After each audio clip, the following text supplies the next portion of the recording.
Right, this is your life. Oh my God. No!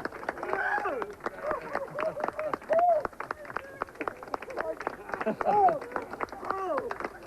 Indeed. Did you know about this? Not many people did. We've got a... Well, let me see the picture as well before we go. A quick preview of the new one. That's glorious. Yes. And it's just a short trek from here to the airport, where a little Sopwith camel is going to chug us back to our studios Can I in fly it London. myself? No. No, not tonight. God, how fantastic. Good. Super. I'm glad you're going to enjoy it. It's a Absolutely super story. Overwhelmed, I really am. Right. We better move. Come this way. We'll walk you.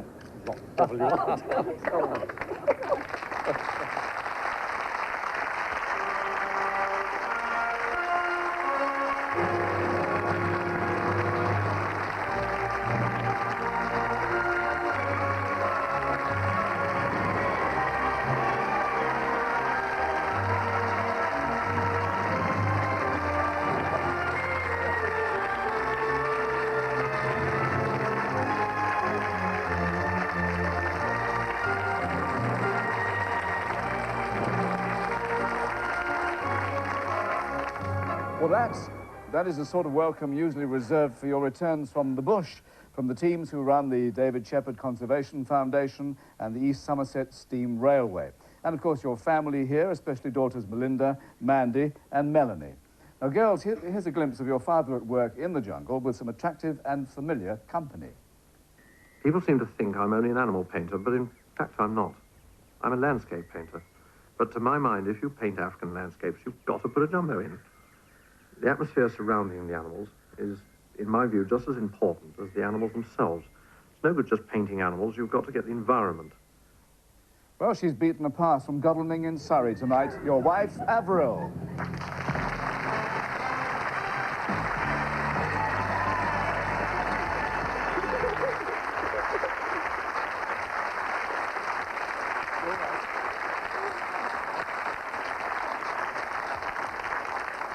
However, I know that you often go on David's expeditions. Doesn't the bush ever scare you? Well, we did have a fight once when a hippo chased us and we tried to get into a camp fridge, all of us. In a fridge? Yeah. In the fridge.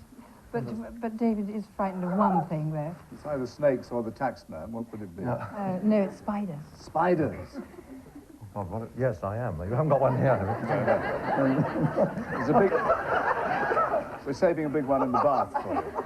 Well, you can be excused for that fear, David, and I know you don't scare easily. Here's a quick sketch of just some of the things you've got up to, starting at 30,000 feet, mid-air refueling by the RAF. Perfect. Terrific. Hiding up a tree, waiting for a herd of elephants. At certain times, they were so close to the platform that if I'd stretched my leg over the edge, I could have touched the tops of their backs. We had, of course, to be desperately quiet all the time because they would have heard every sound, possibly even the whirring of my movie camera. Remarkable cow elephant, that one, with a misshapen tusk. Quite a common occurrence in Savo. On patrol against game poachers. The poaching makes David absolutely furious. In his view, the only thing that'll catch the poachers red-handed is a helicopter. Now, you painted this in Aden, this street scene in Northern Ireland, and this aboard the Ark Royal. And you got this giant bull elephant to pose. This one senses danger. The temptation to retreat must be resisted, otherwise the elephant might charge.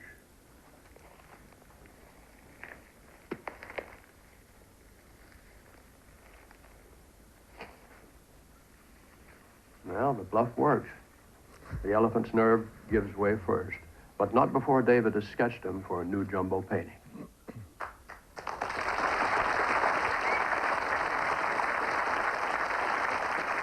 Well, wherever you are in the world, David, your devotion to saving wildlife goes on. And we're going now to America to join someone whose voice we just heard, that legendary star, James Stewart. David, what a pleasure and an honor it was for me to present you with the Master Wildlife Artist of the Year award here in America. But it's not only your work as an artist that I admire. It's the way you use your talent in the interest of wildlife conservation. I recall particularly the way you recruited American wildlife artists to help raise cash for an expensive Bell Jet Ranger helicopter to beat wildlife poachers in Zambia. You took on that project single-handed, sending 5 of your own paintings here to the United States as part of the appeal, and in 1 hour at the auction, the money was raised. That must have been some moment for you when you personally delivered the helicopter to in front of a poacher's Land Rover loaded with ivory. The world certainly is a better place thanks to David Shepard. Oh, God. Enjoy the evening.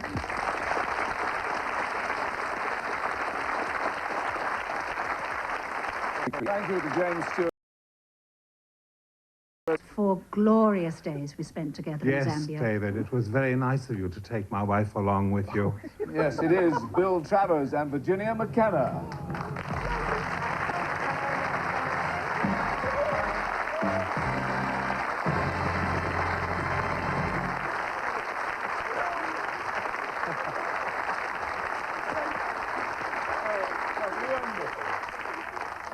I don't know how you survived the embraces this month. That's not what I'm doing. I really don't. Well, I'll ask Virginia then to tell us about that trip to Zambia.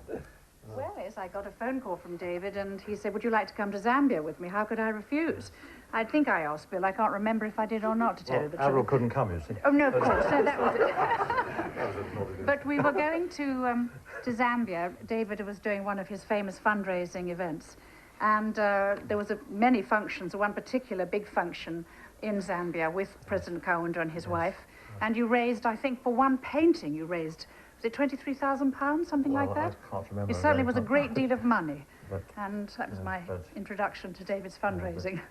Who else has raised more money than Virginia and Bill? I mean, they're just marvellous.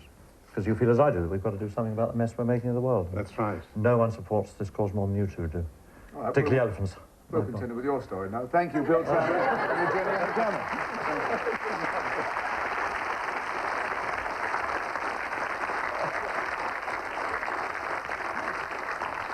Well, David Shepard, this is your life. You were born in Hendon, North London, on April the 25th, 1931, second of 3 children of Raymond and Joyce Shepard. Your father was in advertising. And here you are, a happy 6 months. Oh, no. Portrait of the artist as a young man. I don't think that ought to be shown on television. Really. Take it away. And here is your first painting. Well, actually, you coloured in this tiger drawing.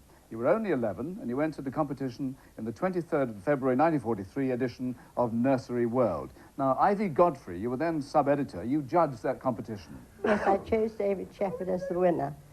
That was his first brush with a tiger, and I hope that he would go on to much greater things, as he certainly has. Thank you. You go on, in those days, to Stowe Public School, and you're fascinated by stories of African exploration, and you leave determined to become a game warden. Your father buys you a one-way ticket to Kenya, and you report on spec to the national park. What happened then? It was a disaster, total disaster. They said they didn't want me, and I don't wonder, because I was totally untalented, totally untrained. I didn't know one end of an elephant from another. Really? Totally, yes, truly. That sounds pretty dangerous to me. True. Well, it's 1949, you are just 18, a long way from home, and no return ticket. You spot an advertisement for a receptionist job at this hotel, the Sinbad in Malindi. And we offered you the very handsome salary of £1 per week. Owner of that hotel 40 years ago, Peter Mumford.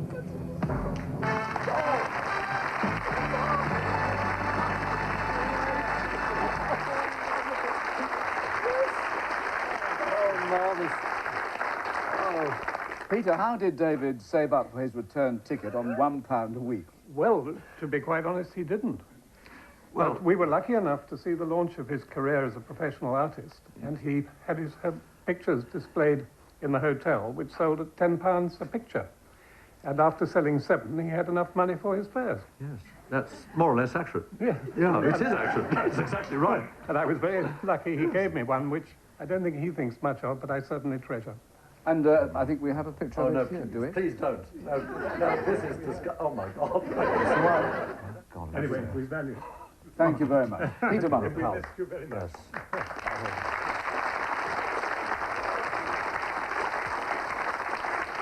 Well, encouraged by the sale of your African seagulls, you submit your work for a place at the famous Slade School. Alas, you get the bird, but a chance meeting at a party in Chelsea puts you back in the frame. So you want to be an artist, you, David? Well, you can't just grow a beard and think artistic thoughts. You've said you owe him everything. Still a working artist at the age of 80, Robin Goodwin.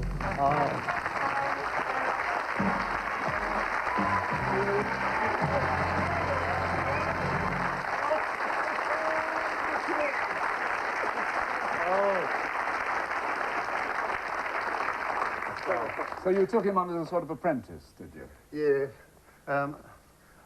His enthusiasm was so great, it would overcome any lack of talent, you see. And I gave him hell for 3 years. We had fun. But you used to pretend that you were the student to get rid of people watching what you did. Well, painting around now, you get these people breathing over your shoulder, and it's pretty irksome, you know, after a bit. Because you step back on their toes, there's a scream when you step on their toes, and it's very painful for them. So I was thinking of them too. So I used to send them over to David to look at. I used to pretend to be the student to send them over to David. He was the master. I call him the master. And some of mine were better than yours, actually. Well, the plots all used to go over and see him and come back and tell me they're better than yours. Oh, we had fun. Thank you, Robin Goodwin. Thank you very much.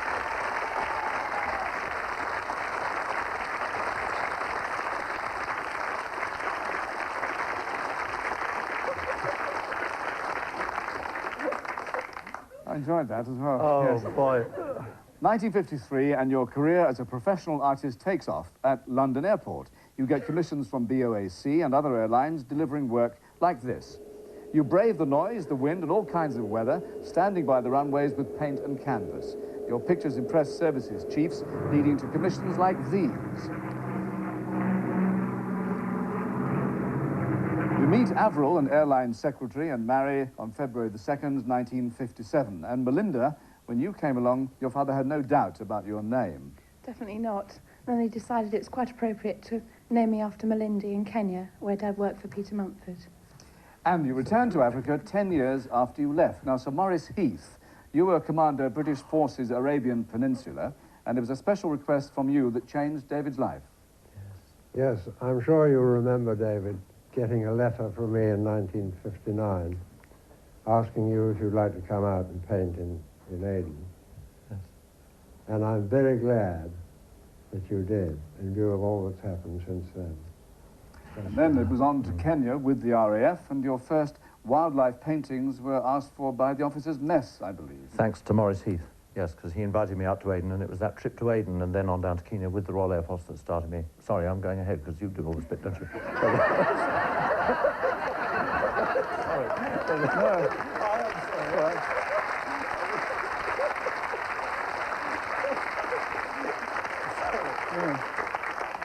No, I haven't got that bit. No.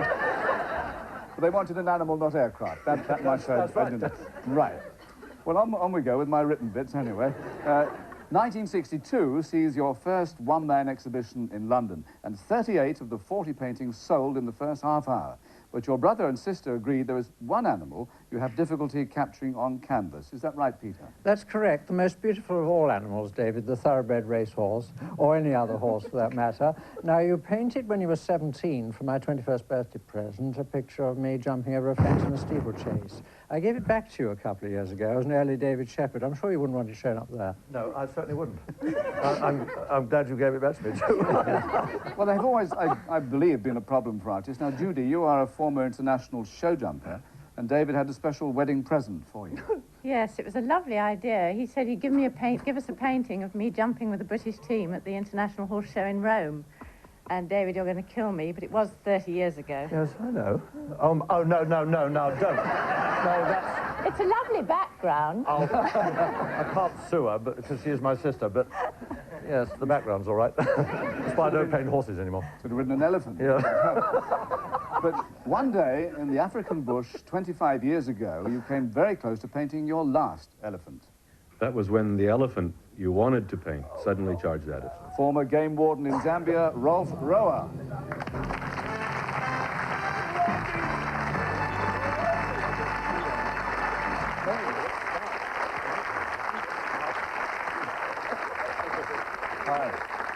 Now, that sounds like a heart-stopping moment, Rolf. It was indeed. We were trying to do some difficult things, as you saw earlier on the film clip. Trying to get up to elephant is difficult in the best of time, and trying to get an artist with his easel and his brushes and all the bits and pieces is even more difficult. And one of them turned on us and came, and a trick we often used was, as the elephant came, and it was indecisive probably at 10 yards, was to take 2 short steps towards it and yell, "Live off!" And David wasn't sure whether I was talking to the elephant. But when I turned around, the elephant was gone and David was still there. That's right. And it's never come out on a painting. Well, the cow spoke perfect English. That cow elephant spoke perfect English. Understood She every was word. so shattered by your filthy language. Yes. And he did get a nice, fresh change of clothing out of it. He did. Yes. He was back in camp like that. Thank you very much, Rolf Rowan. Right, Rolf.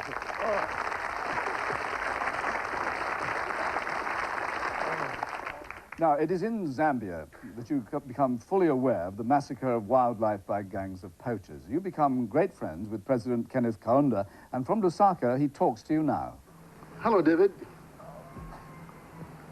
You and I have been friends for a very long time now.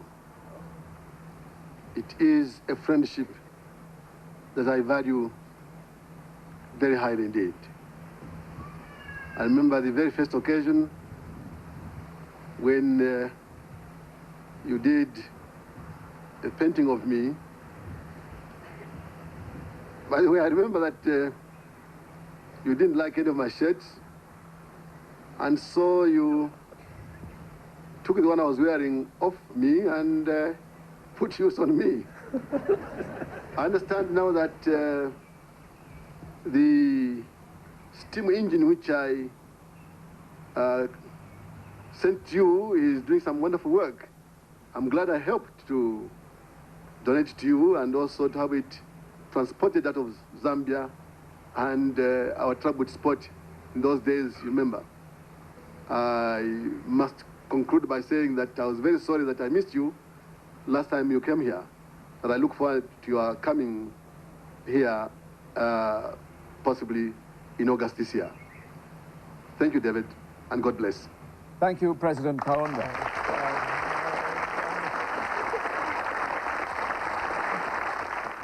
But now your passion for railway locomotives of the past gets a boost with that gift from President Kaunda. You buy 2 more steam engines from British Rail, setting up the East Somerset Railway. All proceeds from the opening going to wildlife conservation. It was opened by Prince Bernhard of the Netherlands, whom you first met in 1973 when you painted Tiger Fire for the World Wildlife Fund. Now, from the Soestdijk Palace near Amsterdam, he has this message for you. David, I have a great admiration for you. The things you have done for conservation in our world, in Zambia in particular, and with the Operation Tiger, with your picture, which brought about £125,000, for the RAF, for your railways, it's a total which is absolutely remarkable. And I remember the time that after the Tiger dinner, where your famous picture was auctioned, and your farmer drew the big lot and got the picture, that I drew some pictures of elephant for your children. And after that, you painted this picture for me of the elephant. I'll never forget it. David, you've done a great thing in this world, and I think you're one of the most admirable people I've met. Carry on and do it as long as you can. I wish you all the best of luck. Oh, God.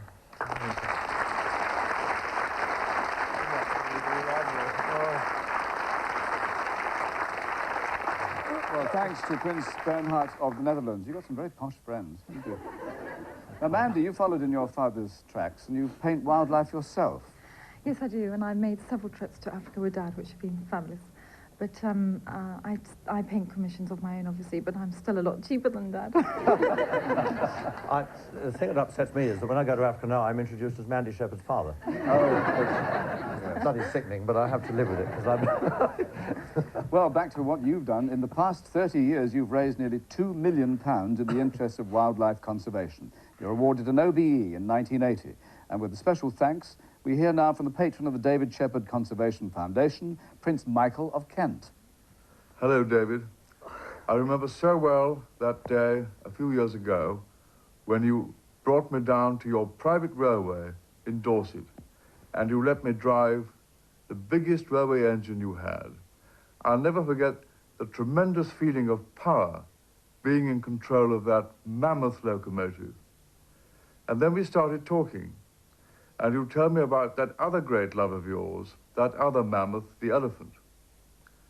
You've worked so hard over the years for the cause of the preservation of every kind of wildlife, latterly through the David Shepherd Conservation Foundation, of which I'm very proud to be patron. And so today, from all the foundation, I would like to send you our best wishes for every success in the future. Thank you, Prince Michael of Kent.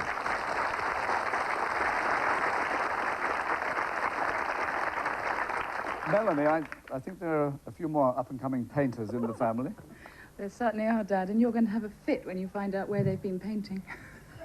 Yes, while you were away, they took over your studio, and here they are, your grandchildren, painting heffalumps. Nellie the elephant touched her trunk and said goodbye to the circus. Off she went with a trumpety trump, trump, trump, trump. Nellie the elephant packed her trunk and trundled back to the jungle. Off she went with a trumpety trump, trump, trump, trump. The head of the herd was calling far, far away. They met one night in their silver light on the road to man.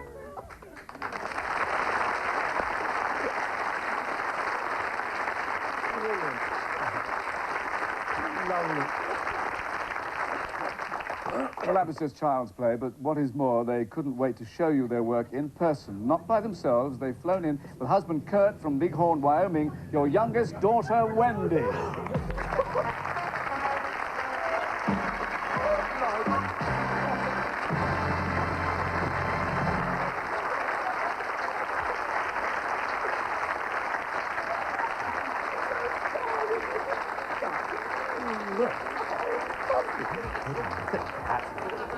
David Shepherd, this is your life.